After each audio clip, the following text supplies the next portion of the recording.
Welcome to The Last Breakfast. Please enjoy the video. You start by choosing the right needle and preparing the thread. That choice matters because it determines pass-through ease. Once done, cut the thread at a sharp 45-degree angle and hold a 1/2-inch tail. Now stabilize the eye with your non-dominant hand and bring the thread tip close. Make sure to reduce frayed fibers by pinching the tip gently. If the thread flares, a quick damp or a drop of conditioner will stiffen it, making the next step much cleaner and faster. You now insert the thread. Bring the tip level with the eye while keeping your hand steady. This alignment reduces misses. Once aligned, move the thread slowly forward and feed the tip through the opening. Short, controlled motions beat frantic jabs. If the eye is small, fold the thread into a tiny loop and push that loop through first, then pull the rest through. This trick doubles thickness and makes capture easier.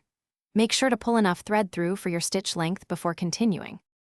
You finish by pulling 3-4 inches of thread through and securing it with a knot or by doubling the thread. That prevents slips during the first few stitches. If the thread frays or won't pass, stop and trim a fresh 45-degree tip. Don't force it.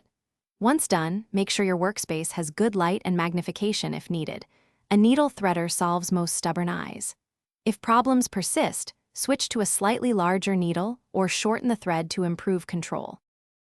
Thanks for watching. If this was helpful, leave a like and consider subscribing. See you next time.